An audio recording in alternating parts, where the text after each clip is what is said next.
24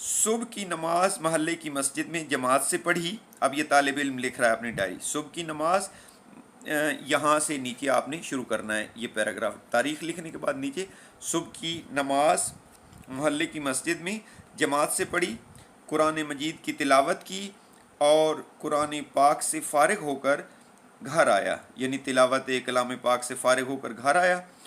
ناشتہ کیا اور سکول کی راہ لی. سکول میرے گھر سے زیادہ دور نہیں, اس لیے میں پیدل ہی جاتا ہوں. آج مجھے سکول جاتے ہوئے راستے میں ایک لڑکا ملا. وہ پریشان دکھائی دے رہا تھا, اس کی آنکھوں میں آنسو تیر رہے تھے.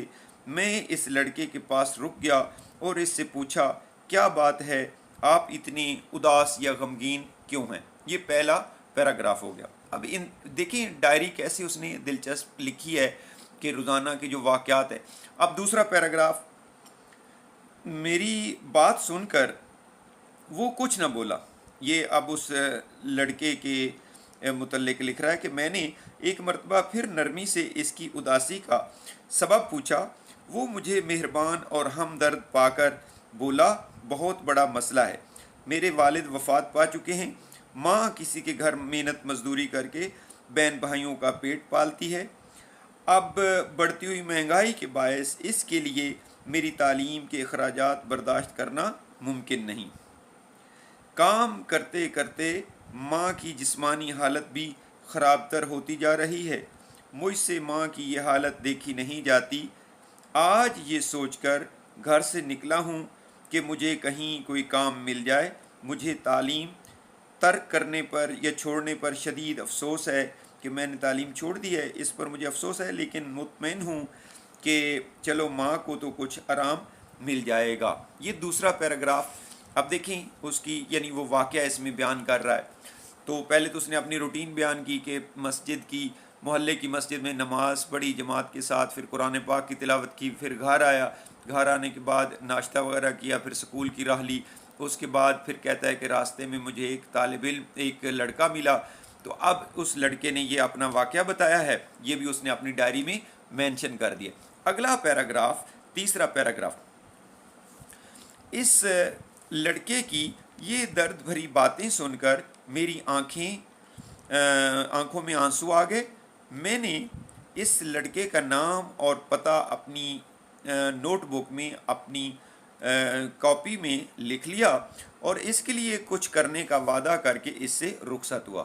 یعنی لڑکے سے کہا کہ میں آپ کی کچھ نہ کچھ ہیلپ ضرور کروں گا, اب مجھے اجازت نہیں, میں نے پتہ آپ کا نوٹ کر لیا ہے. راستے بھر مجھے اس لڑکے پر ترس آتا رہا. ہماری جماعت کے نگران استاد صاحب درد دل رکھنے والے انسان ہیں. یعنی جو ہمارے جماعت کے نگران کلاس ٹیچر ہیں تو وہ کہتے ہیں کہ درد دل رکھنے والے انسان ہیں, کہ ہمدرد انسان ہیں. سکول پہنچ کر میں نے اس لڑکے کا واقعہ بیان کیا, ان سے اس لڑکے کا واقعہ بیان کیا. ان کو بھی اس لڑکے کی حالت کا سن کر بڑا افسوس ہوا. انہوں نے ہماری جماعت کے سامنے نہایت پردرد اور مؤثر انداز میں اس غریب لڑکے کی کہانی بیان کی. یعنی ٹیچر نے کلاس کے اندر اس لڑکے کا واقعہ سب کو سنایا, اس کی مدد کرنے کی درخواست کی کہ بھئی اس کی ہیلپ کریں. ان کی اس اپیل کا حوصلہ افزا جواب ملا. یعنی لوگوں نے بڑا اچھا ریسپانس دیا. 30 طالب علموں نے 30 اسٹوڈنٹس نے 10-10 روپے ماہوار دینے کی حامی بھر لی, ذمہ داری لے لی. طالب علم ایسے تھے جنہوں نے ہر ماہ 50 روپے فیکس دینے کا وعدہ کیا, کچھ نے 50 روپے ہر مہینے. ہمارے انچارج استاد صاحب نے بھی اس نیک کام میں اپنی تنخواہ سے ہر ماہ 100 روپیہ دینے کا اعلان کیا. مجھے یہ جان کر خوشی ہوئی کہ ہماری قوم میں قربانی کا زندہ جذبہ موجود ہے. گھر پہنچ کر میں نے اپنے والد محترم کو ساری بات بتائی. اب یہ ڈائری میں ساری وہ باتیں نوٹ کر رہا ہے ایک واقعے کی صورت میں. تو انہوں نے یعنی والد محترم نے میری اس کوشش کو سراہا, تعریف کی. میرے ہم جماعتوں اور استاد صاحب کے جذبے کی بے حد تعریف کی. انہوں نے اپنی طرف سے ہر مہینے 500 روپے دینے کا وعدہ کیا, یعنی میرے ابا جی نے. شام کے وقت میں خوش اس بے سہارا لڑکے کے گھر پہنچا اور اسے خوشخبری سنائی۔ خوشی کے مارے اس کی آنکھوں میں آنسو آ گئے۔ اس کی بوڑھی ماں نے ڈھیروں دعائیں دی کہ میں نے آپ کے لیے یہ کیا ہے، کس طرح لوگوں کے لیے پیسے جمع کیے، ہر مہینے آپ کو یہ دیا کریں گے۔ آج سارا دن میں اسی جذبے سے سرشار ہوں، مست ہوں۔ اب سونے سے پہلے جب میں ڈائری لکھ رہا ہوں تو میں اللہ کا شکر ادا کر رہا ہوں جس نے ہمیں ایک دکھی خاندان کی مدد کی توفیق دی ہے۔ یہ ڈائری ہے جناب، یہ پیراگرافز کی صورت میں آپ نے لکھنی ہے، دن بھر کے واقعات کو دلچسپ انداز میں۔ بس ایک نکر پہ آپ نے ایک کونے پہ رائٹ سائڈ پہ تاریخ ذکر کرنی ہے اور اس کے بعد پیراگراف بناتے جائیں، اور جو دن بھر کے واقعات ہیں، سارا دن جو آپ نے گزارے ہیں، وہ شام کو آپ ان کو لکھ لیں تو یہ ڈائری ہوتی ہے۔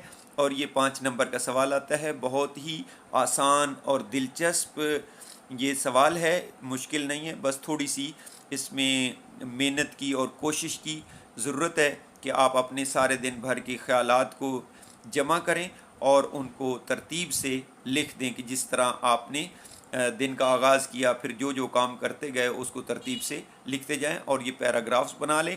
پیراگراف کا مطلب ہوتا ہے کہ ہر نئی بات آپ نے کرنی ہے تو وہ پیراگراف کے اندر آپ نے کرنی ہے۔ تو یہ پیراگراف آپ کم از کم 3-4 پیراگراف بنا لیں تو یہ ہماری ڈائری نویسی جو ہے اس کا سوال مکمل ہو گیا۔